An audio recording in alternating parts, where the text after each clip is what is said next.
I want to actually acknowledge two people who I've had a wonderful opportunity to interact with. One is Joanna Ye and the other is Keith Zhong, both at MGH. And these two folks have been my collaborators now for about 7 years, working on first zinc finger nucleases and then TALENs and more recently CRISPRs.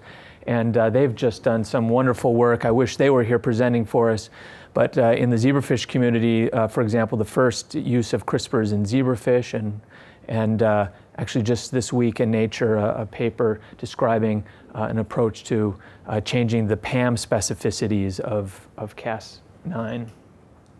And then even beyond my immediate collaborators, Joanna and Keith, there are numerous other people who have done lots of work in this area. I've listed just a few of them here. There are others, and I'll be presenting some of the work from them today as well.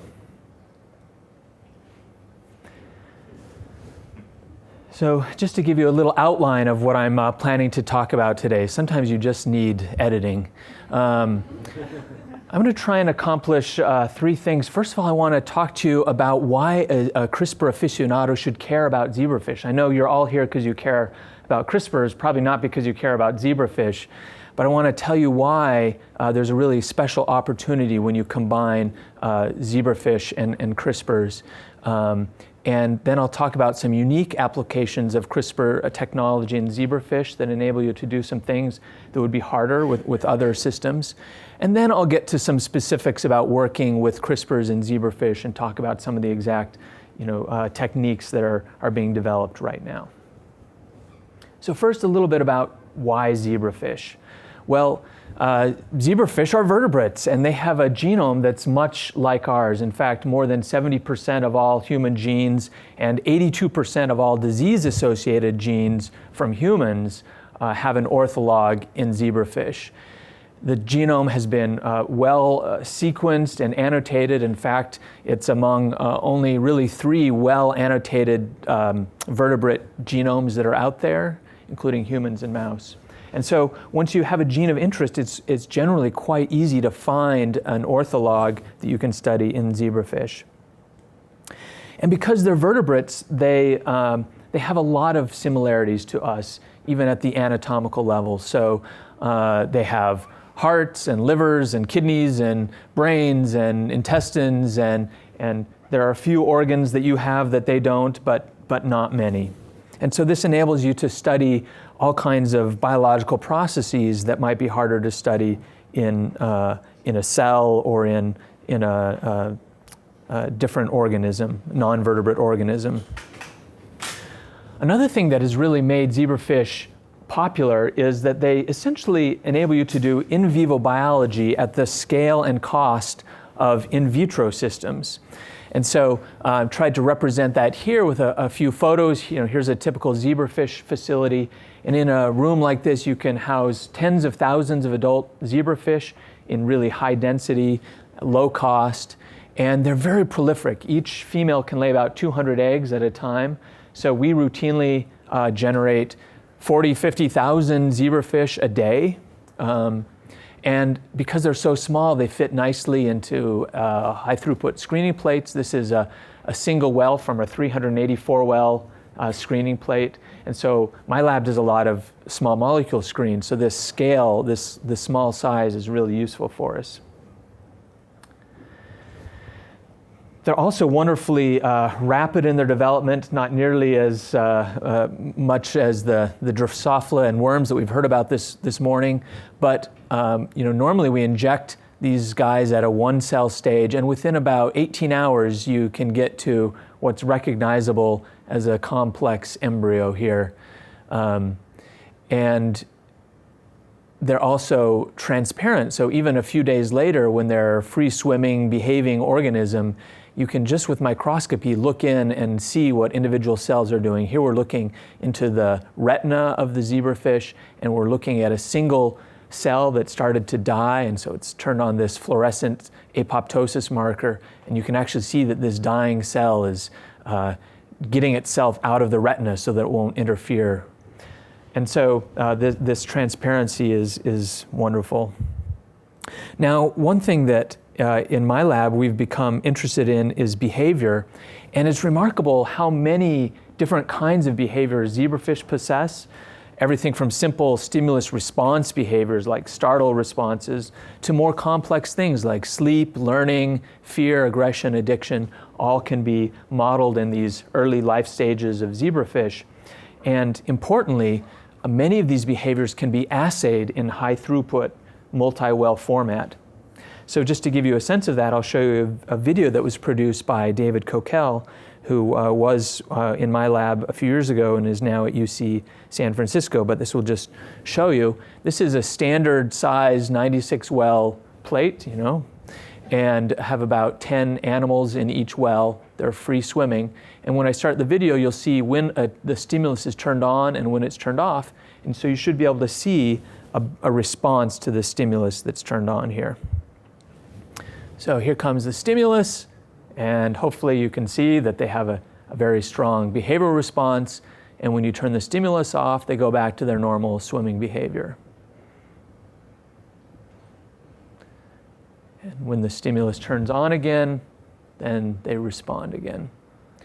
And so with machine learning and various analytical tools, it's quite easy to track these behaviors and quantify different features that you might be interested in studying in high throughput. So when you put all of these different attributes of the zebrafish together, it makes for a really appealing organism. And I think that's why there's been this explosion in the use of zebrafish in biomedical research. Probably pales in comparison to the explosion in CRISPR-based use, but certainly a lot of active growth in this area. But despite all of these real advantages over the last couple of decades, I think one of the real challenges for the zebrafish has been creating targeted mutants. And there's a long history of different techniques and technologies for making mutants in zebrafish. I tried to kind of represent those here in a little historical view, but even starting in the 1980s, there was gamma irradiation, a very crude way of making mutants that went to chemical mutagenesis, various antisense knockdown techniques, tilling, and it really wasn't until just about 7 years ago that zinc finger nucleases enabled for the first time the production of targeted mutants in zebrafish. And then talons came along and CRISPRs, and you can see even just within the last 2 years, there have been hundreds of other people who have now jumped on to the use of CRISPRs in the zebrafish field, and there have been a lot of citations of this first paper. So hopefully that gives you a sense of why you should care about zebrafish. So I'll now tell you a little bit about unique applications for CRISPRs in the zebrafish. And there are lots of different things that you could do with CRISPRs in zebrafish, of course. But I want to focus on two things that I think are really special opportunities for this combination. And the first is around assigning function to poorly characterized vertebrate genes. I think this is a relatively obvious one. I suspect you've talked about it already. But zebrafish really are remarkable in terms of phenotyping. What they really allow you to do is phenotype rapidly. And over the course of a couple of decades now, people have been collecting phenotypes and cataloging them in zebrafish to the point where there are now thousands of different genetic modifications associated with a specific morphological defect. So you can, I've just picked a few of them here. But what this enables you to do is if you now knock down a particular gene or knock it out with CRISPRs, for example, and you get a phenotype like this, where the somite shape has changed, you can very quickly compare it to these sort of menageries of different phenotypes and figure out that you've probably mutated something in the hedgehog patched pathway. And so I think this is a really powerful way of connecting unknown genes to other pathways that have already been characterized in the zebrafish. But this goes way beyond morphology as well, and especially in the last few years, people have developed high throughput assays for phenotyping zebrafish in many other ways. They've been able to reliably measure vision, hearing, cardiac contractility, insulin glucose levels, learning, tumor metastasis, gut motility, healing, regeneration, and many others. So I hope that you don't think this is a comprehensive list, but rather just an idea of how many different things can be studied in very large scale using zebrafish. And so as a result, people have started to integrate zebrafish into large programs that are dedicated to trying to understand the dark matter in the genome.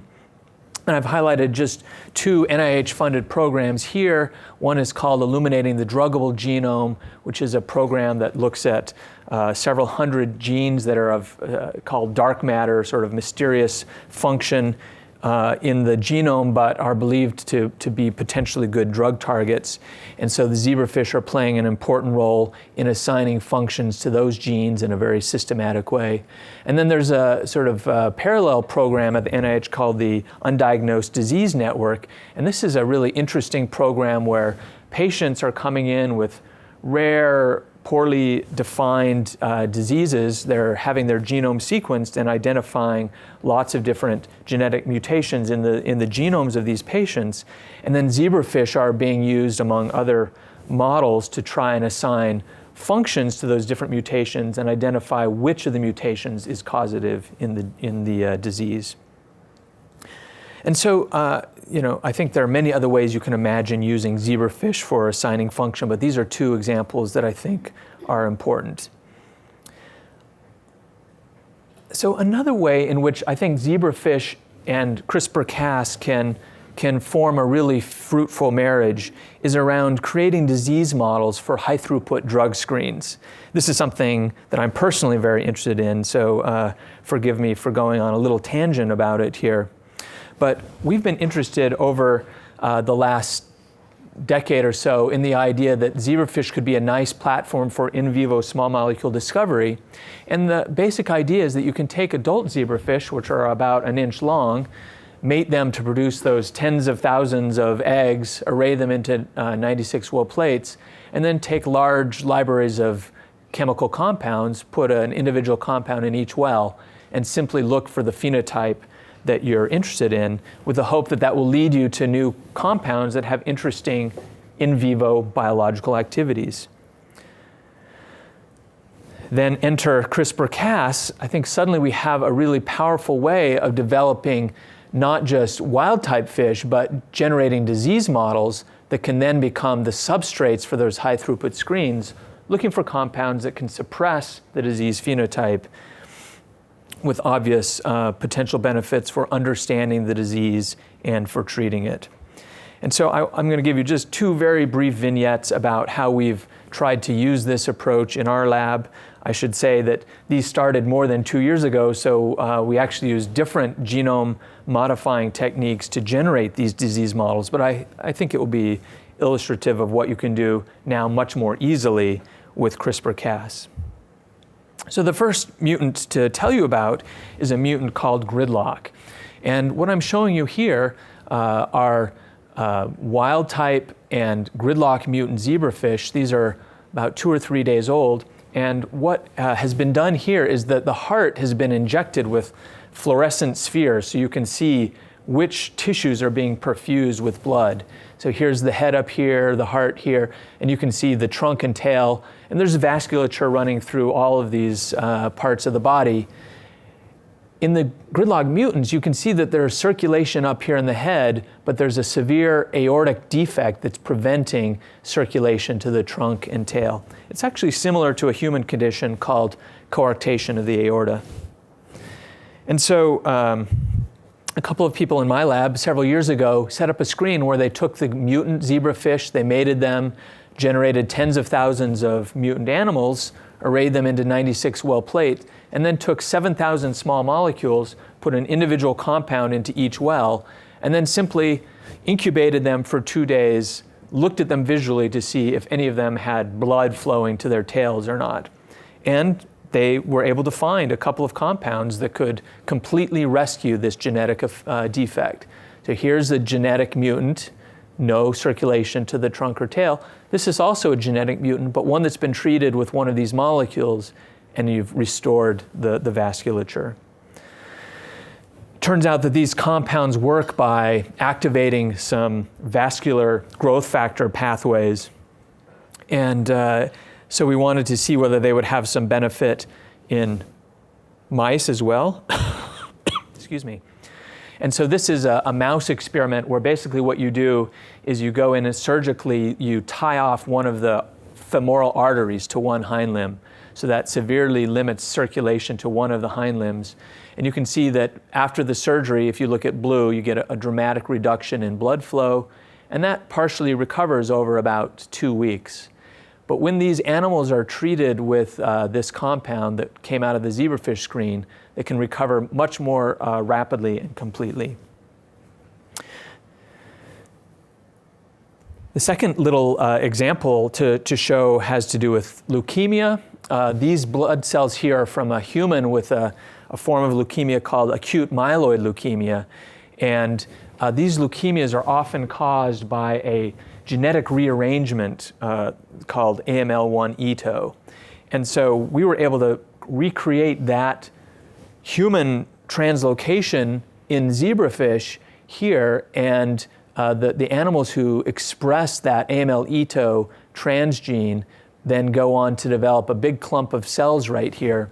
If you cut the fish open and take those cells out and look at them under the microscope, they look very similar to these human leukemic blast cells. And so then Joanna Ye, who is actually now leading the zebrafish charge on CRISPRs, who was in my lab at the time, did a screen and found this compound nimesulide, which could reverse the effect of this genetic alteration. And so once again, then she moved this into a mouse model, this time taking human AML cells, transplanting them into mice where they grew and formed these tumors. And when nimesulide was put in the drinking water of the mice, you can see a complete block of the tumors in these animals. So I think these are just meant to be illustrations, but I hope they really point to an important opportunity for the CRISPR zebrafish community. We now have hundreds of disease-causing mutations that have been identified in humans, often through GWAS studies and other genetic studies that don't yield a lot of information about mechanism, but so as a result, few of these have validated drug targets that we can use for designing in a rational way a drug to treat those diseases. And yet, even without those validated targets, CRISPR-generated disease models could be used to build models which you could then use to screen for compounds that suppress disease phenotypes. I think this is something that I'm really excited to be involved with in the future.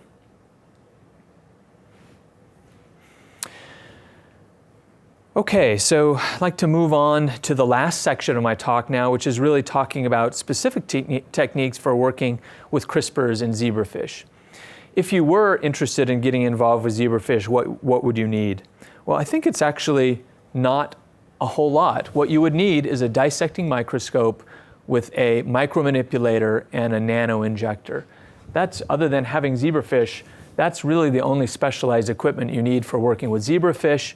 And the zebrafish eggs are large enough that even someone like me can very quickly learn to inject them with DNA, RNA, or protein. So here you see a row of zebrafish eggs being injected with a glass needle.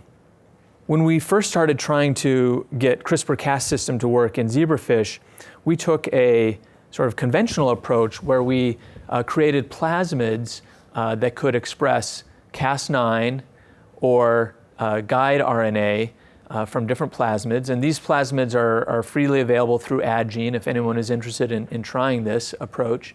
And the basic idea was that we then used the T7 promoter to in vitro transcribe RNAs for both of these, and we would inject those directly into the zebrafish egg at the one cell stage. And what we found on sort of the first attempt was that they were quite effective. This was our first published report, and you can see that we had mutation efficiencies that range from 0 in a couple of genes to substantial mutation rates. And what we found was that we were able to even mutate some sites which we had previously tried to mutate with TALENs and that had been difficult to mutate with TALENs. So that was encouraging. We found that the indels that were formed were about, as you've probably come to expect during this course, that most of them overlapped with the region about 3 bases away from the PAM sequence. And we got insertions and deletions. The deletions were significantly more common than the insertions, and most of the deletions and insertions were relatively small. Most of them were under 20 base pairs, although some were much larger than that. So we also spent some time playing around with different conditions, trying to inject different amounts of guide RNA and Cas9 RNA in different ratios. And what we determined from that is that really the limiting factor seemed to be how much Cas9 we could express. We could only inject about 300 nanograms per microliter of the Cas9 RNA before it became toxic in the zebrafish. And so we felt that was probably a limiting factor. And as you'll see in some of the future stuff that I talk about, as we've moved to other methods where we get away from injecting RNA, we're actually able to boost the amount of Cas9 and get even higher efficiencies. One of the first things we looked at also was targeting range. Because we were producing these using a T7 promoter, it required putting a GG at the beginning of the spacer, and that severely limited the targeting range that we had. And so we started seeing whether we could make mismatches at the start of the spacer region and then have only 18 matches, or keep the 20 base in the spacer region and just put a little extra 2 GGs hanging off on the end. And it turns out that both of those work reasonably well. So that enabled us to not worry about the GG and really just focus on the PAM. Now, all of these ratios and frequencies that I'm listing so far have been somatic rates, where we just take the injected animal, sort of grind it up, collect the DNA, and measure the mutation efficiency in all the somatic cells. But of course, it's also important that these be passed on to the germline, and so we tested how efficiently that happens, and the answer is basically that it's very efficient. If you get good somatic mutation, then they go to the germline in very high efficiencies. Generally, you only have to screen 1 to 3 fish, and you will find a founder that's passed that mutation onto the germline. And there are often multiple different alleles in any germline because these are mosaic animals. And so the actual transmission rate to the offspring is often less than 100, but the identification of founders is very efficient. All of our early studies were done with bacterial Cas9, and so then we wanted to see if codon optimization made a difference. And so we used a codon optimized version of Cas9 and compared that side by side with the bacterial Cas9. The bottom line is that the bacterial Cas9 works fairly well. You can see our cleavage is pretty good. When we moved over to the codon optimized Cas9, it worked even better. And so we've now moved all of our systems over into this codon optimized Cas9, even though you can get away with the bacterial Cas9 if you need to. And we looked at a number of the other things that we've already been hearing about this morning, and you've probably been talking about all week, like the GC content, the number of mismatches, and the spacer length. And basically what we found is that within limits, you can get away with a lot in the zebrafish. The GC content doesn't seem to matter very much, whether you have 7 to 9 or 10 to 16 different GCs. In both cases, you get a high percentage of the animals that are injected with mutation. When you look at the percentage of the alleles that are mutated, we seem to do a little bit better when we have a higher GC content, but it's certainly not a major restriction. Same thing with mismatches. A couple seem to be tolerated pretty well, and spacer lengths of 18, 19, 20 all work reasonably well as well. So in those early days, we were actually spending a lot of time cloning things into plasmids, and really were happy when we saw this paper from Alex Shear's group. Jamie Gagnon there had developed a method that works very well in zebrafish, where you use basically two synthetic oligos, one that contains a constant region of the guide and another part that has an sp6 promoter, the spacer region, and then a complementary sequence here. And you can simply mix these two together and extend and have a double-stranded DNA that can be used to transcribe the guide RNA. And these can actually be done just in big batches. If you want to mix different guide RNAs together, you can do this sort of in a one pot method.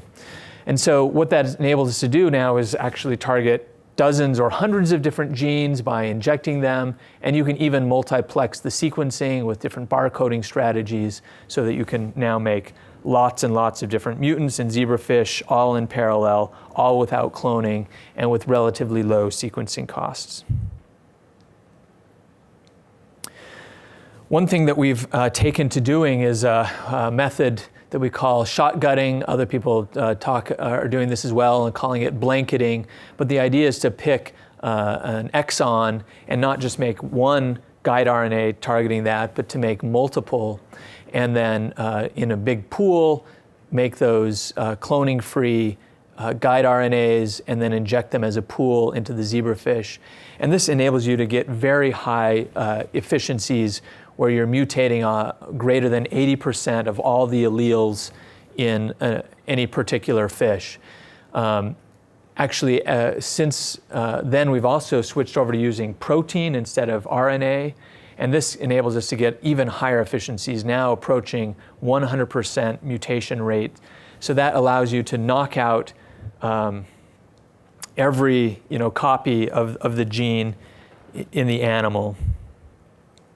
You can also do multiple genes at the same time.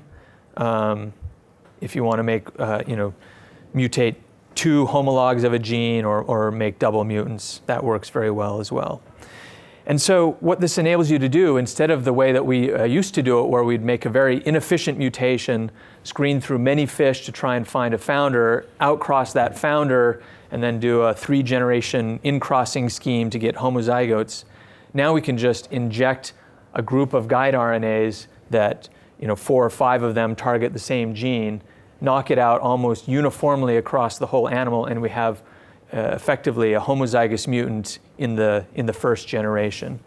And just to give you a sense of efficiency here, I'm showing you an example from Wenbao Chen's lab at Vanderbilt, where they tried to do this with tyrosinase, which is a gene that's involved in pigment production. So you can see these black pigment cells in the zebrafish, and then as they inject with these guide RNAs, they're getting such high efficiency that you actually struggle to find any non-mutated cells in the injected animals. This is really radically transforming the kinds of things that we can do now, because we don't have to grow up the adults and go through a fairly laborious mating process. We can just pick a gene, knock it out, and phenotype all at once. So most of what I've talked about so far is making mutants, but there's a lot of other things that you might want to do with genome editing. And one of those is to insert sequences of interest or correct sequences within the genome. And so there's been kind of an explosion of activity in the zebrafish community in this way. 4 different kinds of techniques have been used. One is homology-independent integration. Basically, you cut the genome, and then you have a linearized plasmid or some other sequence that you want to insert, and you basically just stuff it in there. And the efficiency is not great, and you also have a hard time controlling the orientation of the insert and the number of inserts that you get there. But if you just want to do something brute force and shove something into a particular region of the genome, you can do it quite rapidly with this method. A more sophisticated approach would be to do a more classical homologous recombination approach, where you would take the genomic sequence, cut it with a CRISPR-Cas, and then provide template DNA with long homology arms. These are usually 500 to 1,000 base pairs each, and then look for homologous recombination that would insert your sequence of interest into the genome. A couple of groups have had some success with this. I think overall it seems that the efficiency is still rather low, and this has not been widely adopted yet in the fish community, although I think with some improvements it may be. The third approach is to use homology-directed repair. We heard nice examples from Barbara this morning about how they've done that in the worm, but you can do similar things in the fish where you cut the DNA, you provide a single-stranded template that can create a small insertion or correct an error. And the last method is using microhomology-mediated integration. Have you guys talked about this already this week? Probably these are techniques that are being done in other organisms as well. Specifically, you've talked about microhomologies, but not using them for insertion. Okay, great. Well, I'll spend just a couple minutes talking about these last two methods because I think they're particularly useful. So I guess in the interest of time, I'm going to just skip to this example. This is an example of the single-stranded oligonucleotide approach, where we wanted to insert this short sequence of about 40 bases into the genome right here. And so we found a target site where we would cleave, and then we provided a single-stranded oligodinucleotide that had two small regions of homology and then this inserted sequence here. And we were able to get that to be inserted. We had to screen about 30 fish to find an injected animal that had the desired insertion rate, and that fish had about a 20% transmission rate to its offspring. So this kind of method does seem to work, although it's not trivial to screen through 30 or so fish to find the right insertion. What we often find is that we get a really clean insertion on one end, and then the other end a dirty insertion. And I think what's happening is you're getting homologous overlap on one side and then blunting in the oligonucleotide onto the other side. And so other groups have reported this problem as well. Possibly a more fruitful approach, and one that we're doing more and more of is. Sorry, Randy. Yeah. Sorry. It looks like you didn't disable the PAM in this example. Does it help? Yeah. So in this case, we did not disable the PAM, but we did change the sequence. So there's still an active PAM here, but this sequence would no longer be complementary to the spacer. And so we don't think that that's an issue in this particular case. Good eye, though. So this microhomology-mediated approach is kind of interesting. And the idea here is to create small homology arms of just 10 to 40 base pairs that would be sort of analogous to what you would do with a more classical homologous recombination, but instead of having 1,000 base pairs here, just having about 10 to 40, and trying to use those small microhomologies to direct integration of a larger sequence into a particular region of the genome. And what people have devised are methods where they'll take what they call a bait site. In this case, a very popular one is a sequence in EGFP, so just a very short target sequence from EGFP, which can take advantage of a very highly efficient guide RNA that's been developed for GFP, and insert that into the middle of two homology arms that you might want to have. And then you inject the whole plasmid, circularized, into the zebrafish, along with a guide RNA to cleave this bait site. And what that does is to take the circular DNA in situ, in the cell, cut it open, and create the microhomology insertion construct. And then a separate guide RNA cuts the genome where you want to cut it between the two homology sites and enables insertion then at the targeted location. A variant on this is to create a construct that has whatever you want to insert flanked by your 2 homology arms and then 2 bait sites. Once again, people then inject the plasmid in its circularized form and create the homology arms by cleaving at the bait sites in the cell. And this seems to work much better than linearizing the DNA in a test tube and injecting the linearized DNA. And so using this kind of approach, we get very high rates of integration. Here's just an unpublished example from Joanna, where she created one of these, and you can see these are individual animals here that have been injected with the donor construct. You can see that virtually all of the animals end up inserting the sequence into the region of interest. Conditional systems are very important as well. Of course, in the mouse, they've been one of the most powerful things that enable people to circumvent lethality of mutants, to identify tissue-specific effects, and to give them temporal control of when they inactivate a gene. These have not been possible really in zebrafish or many other organisms until recently. And so people in the zebrafish community have been trying to develop conditional systems to work in fish. I think one of the nicest of them was developed by Wenbao Chen's group and published recently. What he did was to identify 5 different U6 promoters that can be used for driving guide RNAs, and then through kind of a clever Golden Gate assembly method can rapidly ligate them all into a single plasmid. And so now you can clone in different guide RNA sequences targeting the same gene or targeting different genes that you might want to target simultaneously, and rapidly assemble them into this kind of plasmid that has transposon arms for rapid integration into the zebrafish genome.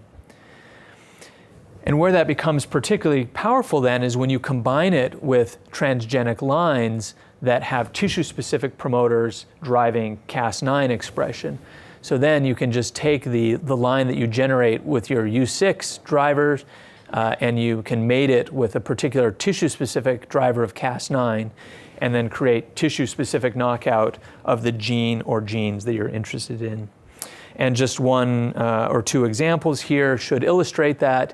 Here they've created 2 guide RNAs for insulin A and 2 for insulin B, and then they've made a transgenic line that expresses all of those and mated that line with a line that expresses Cas9 just in the liver, and they could show then a significant effect on gluconeogenesis in the liver because the mutant animals, when you have Cas9 and the guide RNA co-expressed in the liver, become hyperglycemic.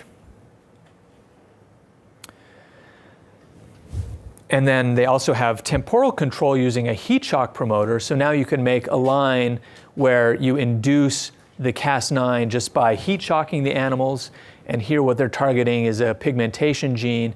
And you can see that normally the gene is, the CRISPR-Cas system is inactivated, but when you heat shock them, within a matter of a few hours, you begin to mutate that pigmentation gene, leading to a visible reduction in pigmentation in the zebrafish eye. So these methods, I think, still need some work and improvement. The efficiency is not tremendous, but I think it's very promising. And then just one last technology I wanted to mention briefly is around altering PAM specificities. You know, NGG PAM is not terribly restrictive if you're just trying to knock out a gene, but if you're trying to do something very precise, where you're trying to target a microRNA, a splice site, a regulatory site, or trying to go in and make one very specific allele or polymorphism in the genome, it can be actually quite limiting. And so I think we and others have been interested in trying to come up with Cas9 variants that would have altered PAM specificities. And Ben Kleinstiver in Keith Jung's lab came up with what I think was a really nice selection method, where he was able to create a Cas9 system where he could put a target sequence with a modified PAM under an arabidose-inducible toxic gene. And so then if you have an altered PAM here and you then make a library of different Cas mutants, only those that are able to cleave the non-conventional PAM would be able to survive in this sort of positive selection system. I won't go through the details, but he then also coupled that with a negative selection system where he could select away any mutants that still retained the ability to mutate the normal NGG PAM. And what he was able to identify then were mutants that could have modified selectivity. So here, for example, is a comparison of a target that has NGG or NGA, and the normal wild-type Cas9 has a strong preference for NGG and not much activity at NGA, whereas some of the mutants had very little activity at NGG, but strong activity at NGA. And so we were very excited about this and wanted to test it in vivo, and so we were able to then compare this new variant against endogenous zebrafish genes that had these non-conventional NGA PAMs. And what we found is that the wild-type Cas9 had essentially no ability to mutate the non-conventional PAM, whereas the variant was able to mutate it quite efficiently. And so this paper describing this selection and everything is in this week's issue of Nature. So if you have more questions about that, I'd encourage you to look at that further. Anyway, those were some of the ideas that I wanted to share with you. I hope there was something in there that will be of use for you. And if there are any questions, I'll do my best to try and answer.